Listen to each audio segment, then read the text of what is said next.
you guys look really, really good with, you know, transitioning, you know, from the, you know, making the guy overreact like we were talking earlier. One thing I really think is important that I know that you guys can maybe capitalize a little bit better on, I was talking to Angel about this earlier, is when I snap the guy, when you guys get their hands on the ground sometimes from a big motion and they react, sometimes you guys either, you know, back off of there, or, you know, you snap them and then you kind of let them back up to your feet to try to get your head in, and then we're starting over again. So trying to get yourself to, like, once you feel that motion, even if it's not the exact thing that you have in your head, like, oh, I want to go snap, and then when he stands back up, I'm shooting that single leg underneath. I want to actually snap him, and then if he gives me and he overreacts with his hands down, I'm moving him. I'm pulling to catch this around.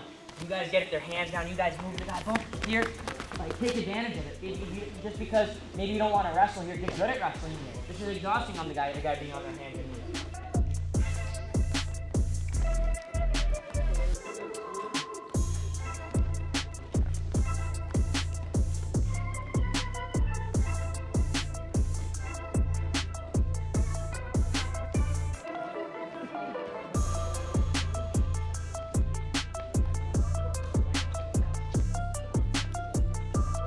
Hey guys, we're here at Valiant Prep with Angel Cejudo, the legend. First and foremost, we don't know each other. First time we really met. I think we met once over at the Fight Ready. Yeah, at Fight Ready. But I know Henry a little better, and Henry tells me that you're the guy that is kind of the brains behind the whole out. You know, the behind wrestling. Tell me how that all came about. Where did you learn to, you know, because you're real technical. You're not just like, hey, here's a move, there's a move, there's a move. You're like, you're a student of the sport. Yeah, for sure. I think it's something that everyone is born with different traits, right? We're all wired different. I think I just had the ability. The way I was wired is I love the technical aspect of everything that we do. I always want to know why we doing, when, how long, and always trying to figure things out. And I've always been like that since I was a kid. I knew that one day I'd be coaching, so. Yeah. So did you watch a lot of film? We talked a little bit about Arsen Fadzaya. Yeah. My favorite. Looks like one of your favorites. For sure. A lot of film is, a lot of the technique I came across is with Terry, and this was before YouTube or all the, you know, Instagram. I would get actually videos from Terry to study Fadzaya, and then even to the point where if Bill Zadig made a world team or Henry or anybody else, I would go to USA Wrestling and have to study Mertzelayev, Garzone, whoever it was throughout the 65, 60 kilos and 57, or 55 then, I would have to study them and learn a lot of technique. I got you. I know Henry was talking, and it's been a while since he told this story, but you were working on a move with him that he used in the, or what? He did a move at the Olympics. Okay. Do you know which one I'm talking about? Yeah. So it was, I think it was with Cale Sanderson. He went to Iowa State. What was the story behind that thing? It was just everyone thought it was crazy, right? Like, yeah, I thought it was crazy too, because you're getting ready to go to the Olympic Games and you learn something new, and then practice for months he could not hit, you know, or he ankle picks, goes to the ankle and comes up.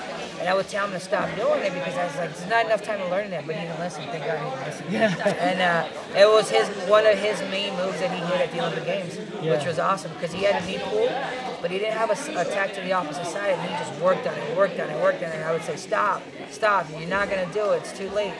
And thank God he didn't listen. Yeah. No, but he for a brother to be that close to you and to have that much respect, a guy like Henry for you, every time that I talk to him, he brings you up. Like, hey, you need to go meet with this guy, you need to talk to him, you need to like throw around ideas with him, or for Stevan to go and talk to you. So that's kind of cool. So you're working with the guys here, the kids here. Yes. You're also at Thoroughbred. How does the Thoroughbred and Valiant? Yeah, so there's a club called Thoroughbred, and it's just a club.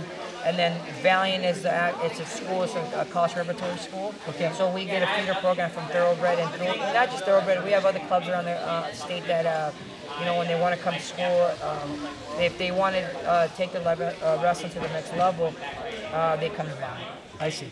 So Valiant then is what division is this in Arizona? And we're not part of no sanctioned. We're actually we don't compete during the season. We're not sanctioned to compete in like any tournaments throughout the season. Okay. So what we do our best is, you know, we practice a lot, and we get to enter. Some of our kids are a little earlier, older, a little more mature. We take them to open tournaments in college. So this is a school of wrestling. Yes.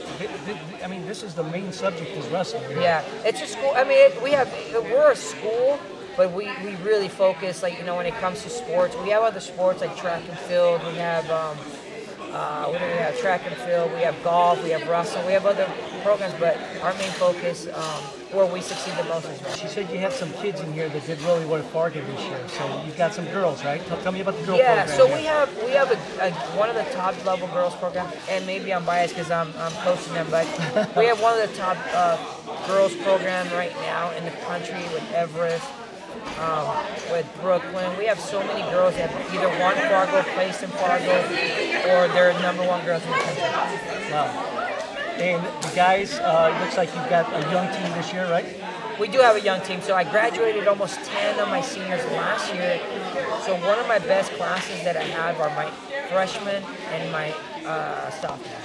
And now, don't get me wrong, we have tough juniors and seniors, but majority of where my hammers are right now are my sophomores and freshmen. Gotcha. Are you doing anything MMA-wise right now? Yeah, I coach at Fight Ready. I coach there from Monday to Thursday, and I'm part of the Fight Ready team. We have some high-level fighters from Tracy Cortez to Henry and to local fighters. Got it. Well, hey, thanks for your time. Appreciate everything you do. Looking forward to getting together with you on a one-on-one and just picking your brains some more. Yeah, definitely. I would love to see. Thanks. All righty.